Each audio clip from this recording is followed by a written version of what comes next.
Hi there, and welcome back to Chat EbT. I'm your host, Mohamed Ebrahim Tayob. My guest today is a powerhouse in the motivational, wellness, and mindset industry. He is the CEO and founder of Moetivation. Please help me welcoming to Chat EbT, Moe Cassim. Moe, assalamu alaikum. Wa alaikum salam, EB. It's wonderful to be here. Thank you for having me. No, it's absolutely my pleasure. So, Moe, I actually was watching a podcast yesterday by Simon Sinek. Yes. I'm sure you've heard of it. Yes, right? of course. And I thought, I always love this phrase that he comes out with is, what is your why? So I think that's a great place for us to start in the motivational talk today. Moe, what is your why for I love motivation? that. I love that. What a way to start an interview. What a question to start with, really. Love it. And I searched high and low to find my why, to find my purpose, to find what it is that I want to give back. And as I was driving here, I actually drove past the graveyard, and it was Dr. Miles Monroe who said something so powerful one day. He asked, what is the richest place in the world? And it's not Dubai or the USA or any of these oil-rich places or gold-rich places. He says the richest place in the world is the graveyard. Because in the grave are books that were never written, businesses that were never started, ideas that were never brought to life. So I said, I never ever want to make that graveyard any richer. I want to leave it on this earth so that when I am in that grave, someone can stand there and say, I am who I am because of that man over there. And that became my why. That's brilliant. I love that. I don't think I've ever heard somebody say that, but it actually makes the most sense, what you just said. And I think it's sort of that, you never ever want to leave with saying, hey, what if? What if I did that? And I think it's such a big thing today, is that most people are living with a lot of, what if I tried back in school when I had that idea of doing that startup? What if I tried doing that? Yeah, I mean, we go through our entire life thinking to ourselves, what would people say? Should I, shouldn't I? If I fail, and would people laugh at me? The reality is, if that desire is inside of you, then go out and do I think it. that's such a big topic there, is because I know I felt stuck more than one time. And I'm pretty sure a lot of our viewers today watching this have been in that position where they felt stuck. Right. From a motivational aspect, how do you assist people in that, it's not the end. It's just a step.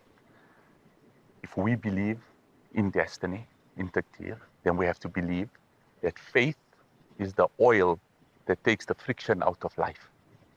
And if friction is going to make you get stuck, then we need to lubricate it with the oil to take that friction out, and having faith that this is taking me to the next step, no matter how difficult this moment is, that will take the friction out of life, and it will help us get unstuck to move on and go forward. So we have to keep on looking at it in a different light. Unfortunately, we're going through life with blinkers on and blurred glasses because we want to see what we want to see, yet we think we know what's best for us. Steve Jobs described it absolutely beautifully, where he said, you can't connect the dots going forward, you can only connect the dots going back. So every dot from your past till now, you know exactly how you landed up here, just as you described right now. But going forward, you just have to have faith that this dot takes you to the next dot. And when you get there, you'll see how it connected. But in that moment, not giving up and not feeling self-doubt and not worried about your self-esteem, letting it drain your self-esteem out, that's again where the beauty lies. It took so much for me to go out and start doing what I did. It went against the norms of society, the health and fitness industry at the time that I got into it, the motivational speaking at the time that I got into it. But at the end of the day, I could feel inside of me that this is what I was destined for. And if I wasn't going to put my foot forward, then I was going to remain in a comfort zone. And as all my subscribers know, that how I describe the comfort zone, it's a rose that's put into a vase and it looks very beautiful in there. And 2 weeks later it dies. Yeah. Because that's the comfort zone. Whereas there's a rose in a rose bush sitting in a garden, weathering all of the storms, dying a bit and then growing again, and then dying a bit and growing again. And that's the one that you actually want to be. We speak a lot about it. And I think a lot of a big topic that's come up on most of our episodes has been about failure. And I think a lot of people start, every time they want to start something, the first thought is, what if I fail at it. And a lot of times it gets stuck in first gear because of that. But I think what most people don't realize is how many businesses actually started with failures. Yeah. You know, Yeah. there's countless examples, countless examples. I mean, if we look at, you mentioned Steve Jobs, and I love talking about Steve Jobs. I find his story so fascinating. But there was that aspect where, you know, he had the boom with the Apple II, Yes. and then he tried out the Lisa, completely failed. Yeah. Macintosh was supposed to be the biggest thing in the world, completely failed. And then he was a nobody for so many years. Yeah. And then he came out with the iMac and the iPhone, the iPod, and everybody only remembers the iPod as if it was Steve Jobs' first creation. Yes, We don't see yes. the 100 other things that are sitting on the junk pile somewhere. Exactly. It's amazing that we fear it so much. Yeah. We really fear it so much. And the human being was only born with two fears, right? Born with the fear of falling and the fear of loud sounds. Everything else we created in our life. And then you started with Simon Sinek, and Simon says it. He's like, what if it works out? Like, we always ask what if, but what if it works out? So ask yourself, are you afraid of failing or are you afraid of success? Because if it works out, that means you have to continue to work harder, right? And to make it work harder and to push on further. So maybe your fear is not just stemming out of failure, but it's out of hard work, because after the success comes the real work. That's where you got to be putting it in. There's no cap on success. So you reach the one point, and if you don't reach that point all of the time, then that's regarded as a failure. So what happens after the success? Maybe that's our fear. Maybe our fear is the amount of work we have to put in after the success comes. And that's what's stopping us. So you as an individual need to go internal and say to yourself, wait, what is it? Am I afraid of fear? Am I afraid of success? What am I actually afraid of? And then when you find that answer, it's where your journey begins. I don't think you're saying that, and I'm actually smiling because I can really resonate with that. So we have obviously we have a lot of these feedback sessions, you know, and you know, I went through a patch where I wasn't doing as great, and you know, got to put it all together and all of that. And one day, my partner on the job actually said, "Hey, can you hang back after a call?" And in my head, I was just like, "Oh man, like I did something very bad. I did something wrong." And he literally went, "Look, dude, I got to tell you, you've been really crushing it these last 3 weeks. I've seen it. I want to make sure that you realize that it's not gone unseen. Right. And congratulations." And I'm resonating with it because I can tell you now, for that first 5 minutes, that felt great. And then afterwards, I was like, oh man, now what if I start doing badly? Like, this guy recognized me, and I got to keep that up. And I think a lot of people, it's very interesting you say that, because I think a lot of people don't think about that. A lot of people say, yes, we're afraid to fail. But I think that is a hidden thing, that a lot of people are also afraid to succeed, because then, you know, you might need to get out of your comfort zone. You might need to quit your current job in order to take this thing to the next level. Yes. And I think a lot of people are actually afraid of that. Yeah, definitely. And I have seen so many people get stuck there because of this, until they realize it is the success and the reaching of that success that stops them from doing what they needed to do. And then when you break out of it, all of a sudden, you're like, have you ever seen an ant when you draw a circle around it, right? The ant can't go out of that circle. It feels trapped, but then when the ant goes out, it can roam everywhere. You'll never see that ant again. We have become those ants in that circle, and we just need to step over that line and start our life. But we want to stay closed. We want to stay closed-minded. We want to stay in a very closed-off, comfortable environment. And I often talk about comfort. Comfort is just, everyone's searching for happiness, right? That's what we're always looking for. But as we sail further into the ocean of comfort, we drift further away from the shore of happiness. Because the more comfortable we become, the more afraid we are of losing that comfort, which then keeps us in that comfort zone, because we're afraid to do anything that might take us out of it in the fear we might lose it. So it's the cycle that we're constantly in that keeps us there and doesn't allow us to grow. We need to break out of the comfort cycle and realize that growth cannot happen unless you're in a state of discomfort. That is where the growth happens. You know, we're talking about mental well-being, right? I was very interested to hear you have some programs that you've started or ventured into that are quite heavily geared towards mental well-being. Can you tell us a little bit about those? There's two programs that I run. It's the Youth Mentorship Program and the Male Mentorship Program. Okay. And what it is, let's start with the youth program. The youth program empowers youth to believe in themselves and does not allow them to celebrate mediocrity. It makes them understand who they are as individuals. So they come in with low self-esteem, low self-worth, anxiety, depression, all things that the youth are struggling with today. And they walk out of the program knowing that they are capable of accomplishing anything. And it's all those methods of the underdog is capable of winning. The underdog can actually, we grew up watching movies like The Mighty Ducks and Rocky, and we always grew up knowing that as an underdog, you still have a chance. What have these kids seen as an underdog if they still have a chance? They have never seen that. They believe that if you are an underdog, you're going nowhere in life. So no problem. I want to show them you are an underdog now. But let me show you what you're capable of doing through health and fitness, through whether it's lifting weights or boxing or running, whatever it may be that you are good at. Let's nurture that aspect of you.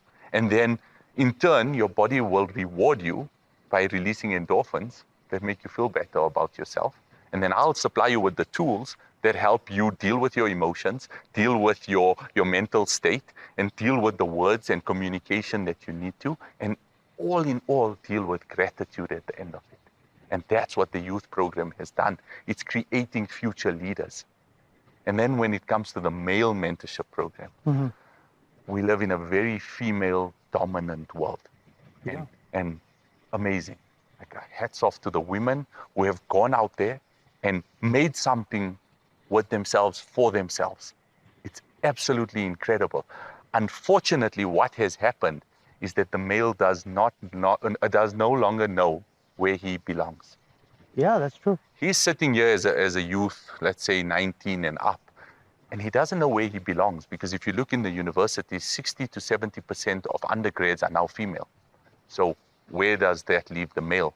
Now, 4 or 5 years from now in the working space, what happens? 60 or 70% of the working world becomes female and not male.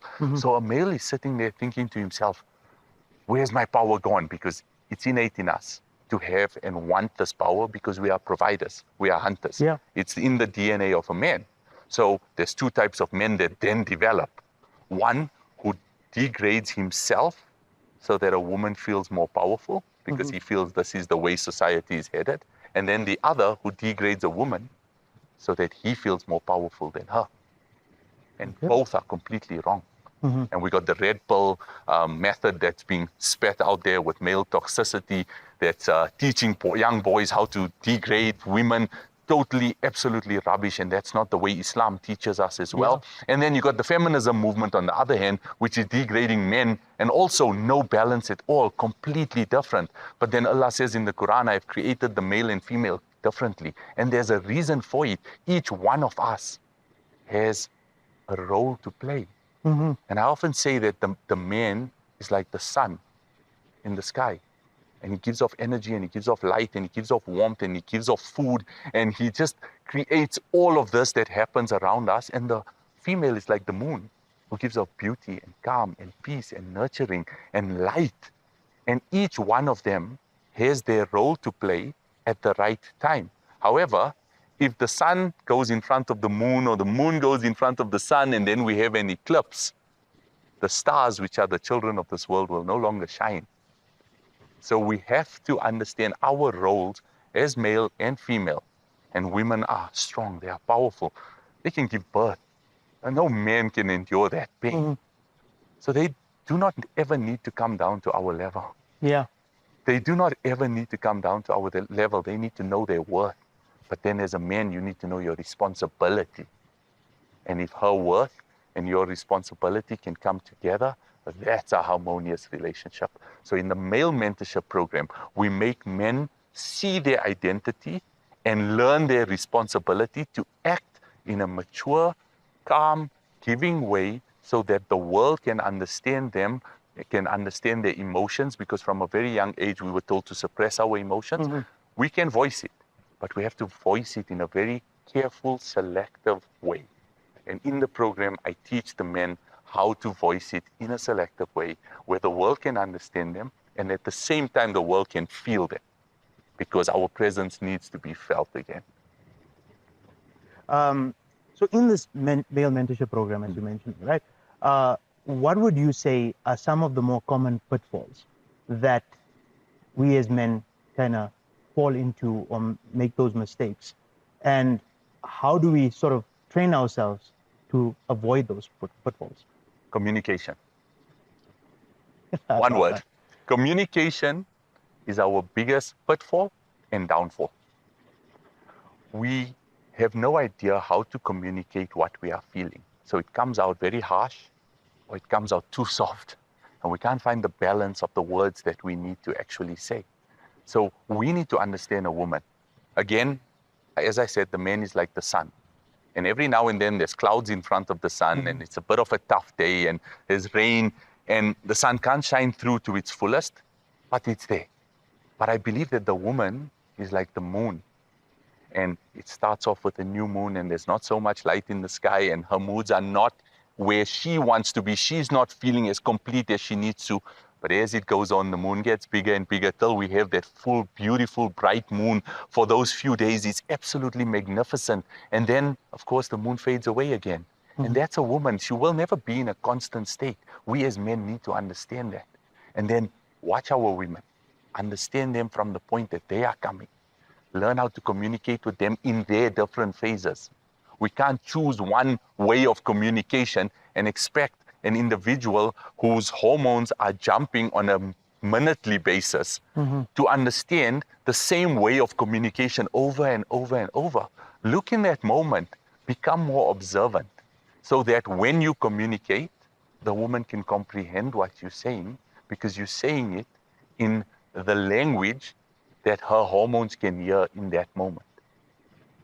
Never actually thought of it in that way. And it actually, as you're mentioning it, I think it's something that it's sort of like that. You know what? That actually is 100% on. But I don't think I think I'll be one of them that never really thought about it in that way. Yeah, look, communication is key. Again, it separates us from animals. We have the ability to communicate how we're feeling in that moment. It's not just instinctive. So we can't let that animal instinct within us, which is anger and temper, just blurt out whatever we want to say. We need to be deliberate. There has to be a filter between our mind and our mouth. So it has to come from our cognitive ability and then come out. But remember, there's no filter from the heart and the mouth. So if you're going to speak from here, like a child throwing a tantrum, you're not going to calm the child down in that moment. They're going to say the worst things. Yeah. So you need to understand, let the heart connect with the mind again. Then when it connects, take it from the mind, filter it through the filter and let those words come out. We have to be deliberate about our words. It is so important. This is where we are losing all forms of communication across the board with women, with children, with other men, with colleagues, with the ability to do the interview properly, with work, with everything. Our ability to communicate is not where it should be, and I think we need to relearn this overs and overs again. And that's the beauty that we can have in every single interaction that we have, is the ability to communicate with the right tone, with the right words, with the right listening ability as well. Because it's so important to communicate by being a good listener instead of just communicate by just saying everything that's coming into your head as well. You know, as you said, I was actually about to say this, and you're kind of taking the words almost out of my mouth, is one of my favorite phrases that somebody once said is most people listen to respond, not listen to understand. And I think that is, it's one of the most brilliant things I've heard, is because, yes, we do that. If we arguing with somebody, while we're listening to them, it's just like, okay, what are they saying? So I can say next. But it's not taking into account like, okay, why is this person saying this thing? When you having a altercation with your spouse, you're not actually listening to say, okay, well, what is their concerns? Yeah. It's more like, okay, how can I respond to what she's saying about me? You know? Definitely. I think that's something that we just fail at constantly. I think, and I think all of us do it, is we listen to respond and not to understand. Most definitely, and I think we need to understand when we're speaking to an individual, especially if a male is speaking to a female, is she speaking from a place of emotion? then just listen. She does not want an answer to that. Just listen. Yeah. Place of emotion. She's speaking from a place of logic, then that's the time for you to listen, maybe give a solution. So we need to, again, be deliberate. Maybe it's time that we listen with our heart and then we respond with our mind. Very true. And let that work. Instead of listening with our head and an instant response, listen, let it go into your heart. Feel what was said. Feel what was said. Actually, genuinely feel what was said.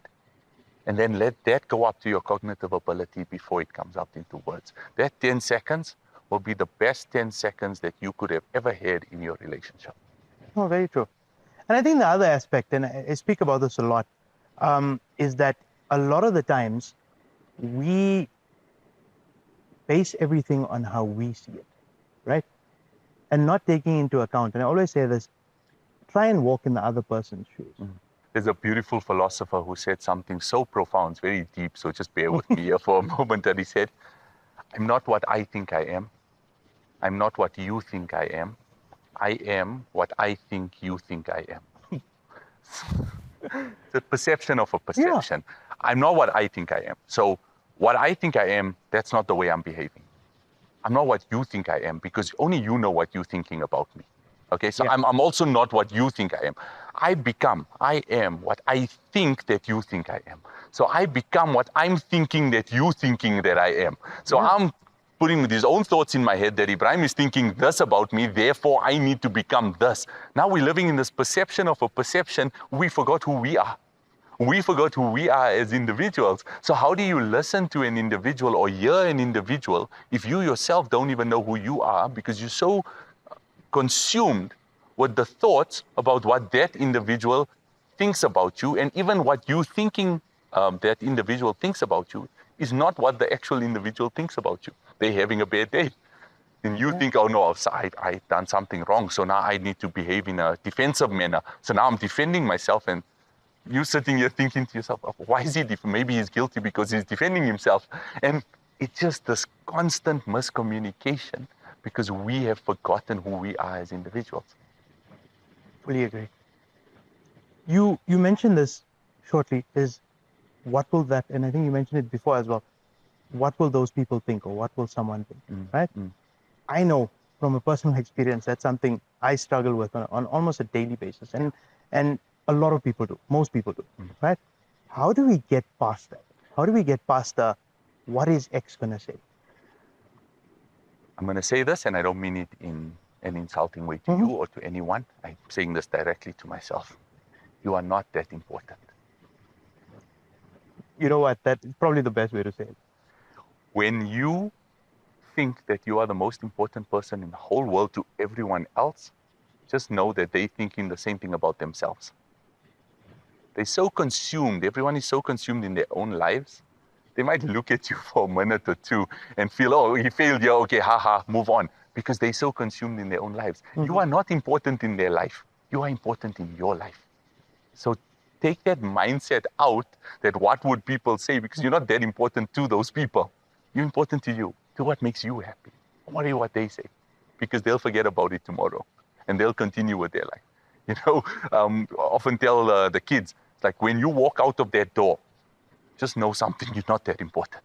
In here, you're very important. In here, you're the most important people in the whole world. But when you walk out of there, the world doesn't care. You're not that important.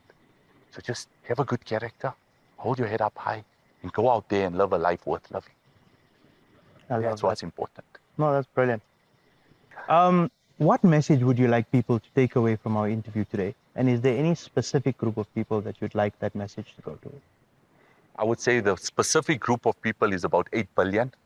The message that I would want them to take is believe in yourself. Become the best version of yourself. And I don't know if the numbers are correct, but over 12 generations, it took 4,000 plus people to make you. And it will take you and 4,000 plus people to create another person 12 generations from now. You are an integral part of this machine of the universe. And when Allah created the pen and He wrote the destinies, your destiny was part of that book. So you are extremely important in this world in this universe, to yourself, to your family, to the community, to the world, and to our beloved Allah. So believe in yourself because you have a purpose. Beautiful. Mo, I can't tell you how much I've enjoyed this chat. Thank you so much for being here. I'm pretty sure we're going to have many, many more chats, whether it be personal or whether it be on the podcast. But thank you so much for being a guest on Chat EBT. And we wish you all the best going forward. And inshallah, we're very excited to see how you continue this growth and continue this brand that you've created. Ibi, thank you so much for having me. It's been an absolute pleasure. And I must tell you, your questions have been phenomenal. It's absolutely brilliant to sit with someone who asks such in-depth questions, such amazing questions. And as we spoke about earlier, you're an incredible listener. So brilliant on that. I really appreciate it. No, my pleasure. Thank you. All right, that's our show. Once again, a phenomenal mindset and outlook from yet another phenomenal guest. We hear these buzzwords, taqdeer, purpose, communication, but do we fully understand them? And I think we really learned something about these buzzwords and about the part that they play in our lives. I'm your host, Mohamed Ebrahim Tayob. Thank you for joining us here on Chat EBT. Until next time.